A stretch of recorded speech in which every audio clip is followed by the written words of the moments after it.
آقا یه چند وقتی که یه سری ویدیوها داره توی اینستاگرام، تیک تاک یا حتی یوتیوب وایرال میشه که یه پزشکی داروسازی اسکین تراپیست یا فروشنده محصول یه قوطی وازلین دستش گرفته و داره در مورد مزایای وازلین صحبت میکنه و اینکه میگه اگر شما این رو به پوستتون بزنین چه اتفاقات فوق‌العاده‌ای قراره برای پوستتون بیفته. خب من بعد از دیدن این ویدیو خودم میدونستم قضیه چیه، ولی باز هم برای اینکه مطمئن بشم اومدم و شروع کردم به استفاده از وازلین و این ویدیو تجربه مستقیم من از استفاده از محصولی به نام وازلین هستش. سلام دوستان عزیزم، سارا درودی هستم با یه ناگفتگی در مورد پوست. این دفعه از واقعیت ها تا دروغ در مورد وازلین در خدمت شما. حتما ببینید چون قراره یه سری مسائل شما رو شگفت زده کنه و اینکه آگاهی شما رو نسبت به یه سری از مسائل هم بالا ببره. وازلین چجوری تولید میشه؟ وازلین از نفت خام تولید میشه.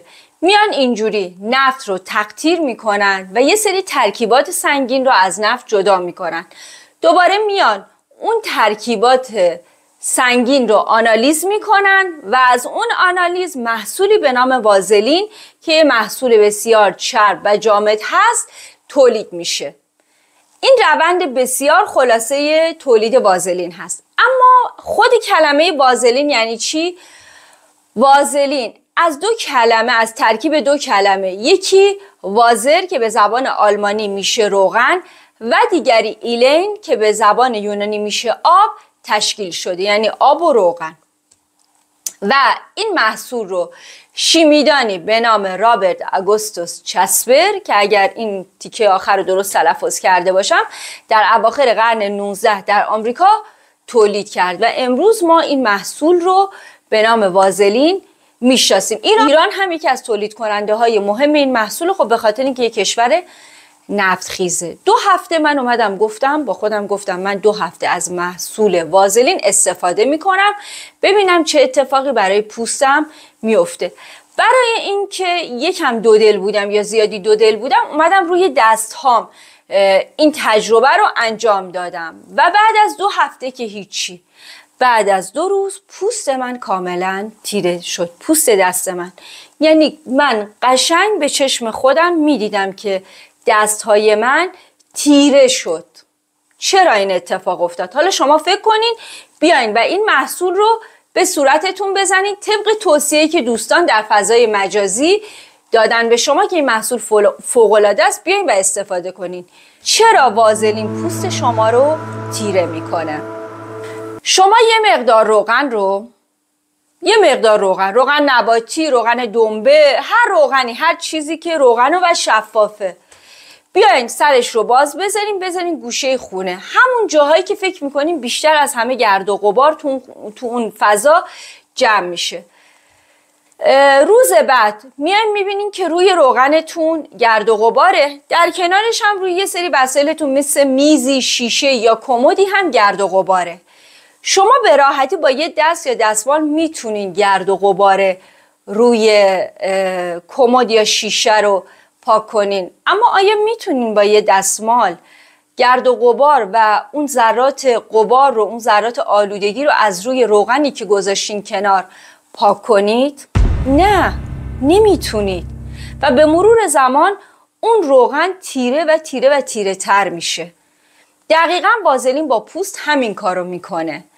وقتی شما وازلین رو میزنین به پوستتون، چون بسیار چربه، هر گرد و غبار اطراف رو مثل آهنربا به سمت خودش میکشه و اون گرد و غبار، آلودگی ها، دودها میان و به پوست شما میچسبن. چون پوست بسیار چربه، اونها هم میان و میچسبن و شما نمیتونین با یه دستمال اون رو پاک کنید به خاطر اینکه بافت بسیار چربه. میایین دست بزنین میره به لایه های پایینتر اون، انگار اون روغن میاد به لایه های پایینتر آلودگی میره و بعد کم کم به پوست که چرب شده نفوذ میکنه، میره زیر لایه های پوست و بعد از مدتی پوست شما دچار جوش های سرسیاه، سرسفید و جوش های التهابی میشه. از اینکه بریم سراغ ادامه مطلب میخوام بهتون بگم اون دوستان عزیزی که با لایک و کامنتشون از من حمایت میکنن، میخوام بگم خیلی محبت دارین، خیلی لطف دارین.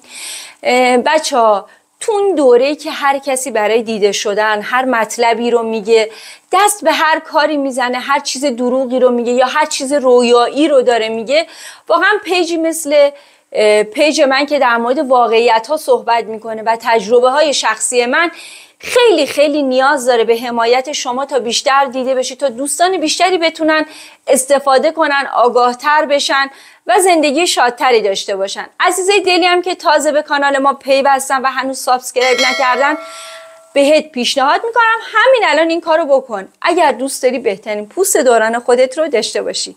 قول میدم بهت پشیمون نشی. چرا پس اینقدر میگن از وازلین استفاده کنیم؟ ببینید دوستان عزیز، میگن خلق را تقلید برباد میدهد.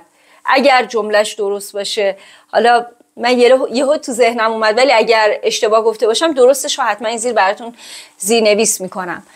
مثلا 2 تا پزشک پوست، 2 تا پزشک خارجی، حالا حتما طرف که داره انگلیسی صحبت میکنه حرف درستی که نمیزنه، بالاخره اونم یه اینفلوئنسر توی فضای مجازی، حالا در رشته خودش، برای اینکه دیده بشه یه سری چیزهای متفاوت باید بگه که برای مردم جذاب باشه و بیان ویو بخوره، لایک بخوره. دوستان عزیز ما میرن از اونها، خب میگه خب این دکتر دیگه به زبان انگلیسی هم داره صحبت میکنه و حتما این درست میگه.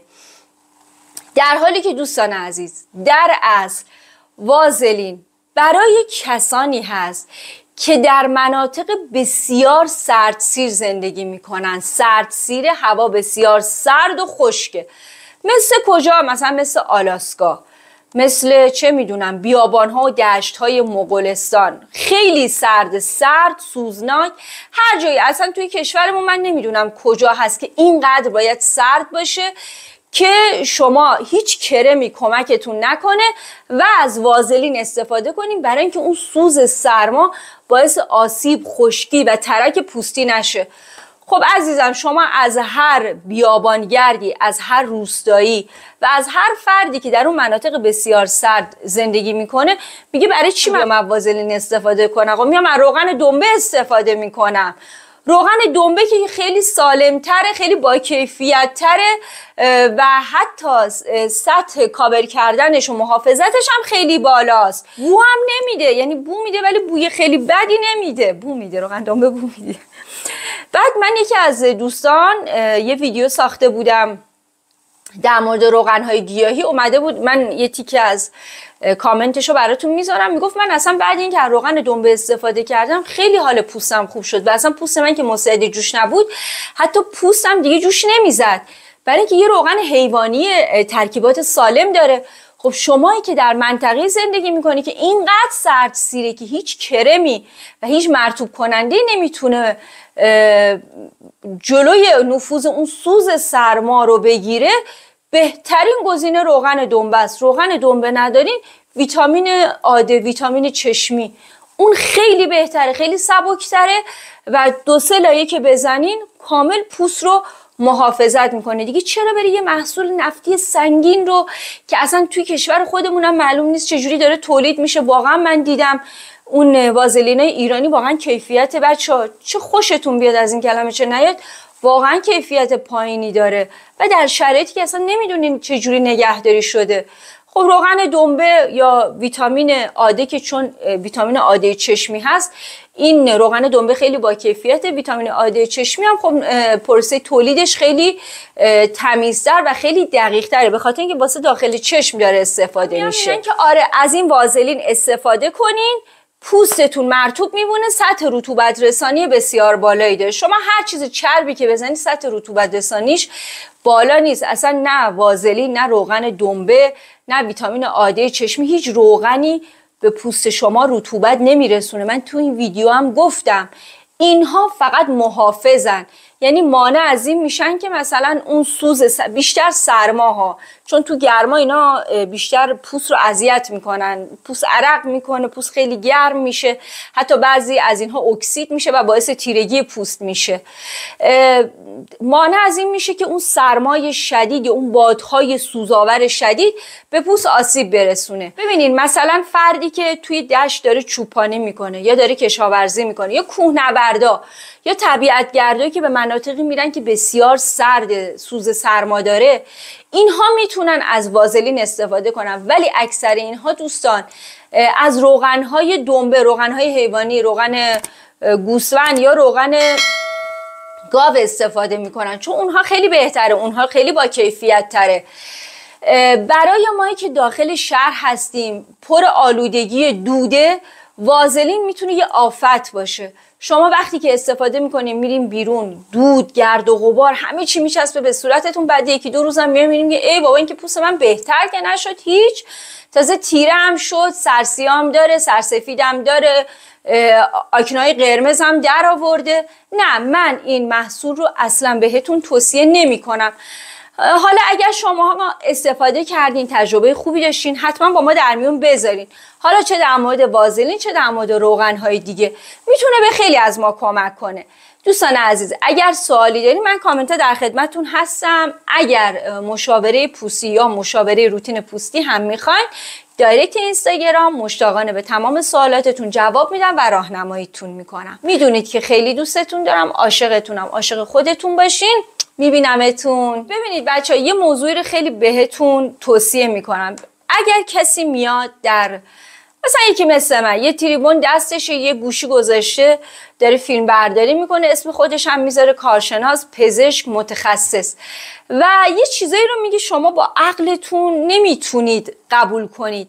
به عقل خودتون شک نکنین، به عقل اون طرف شک کنین، برین تحقیق کنین، برین بررسی کنین.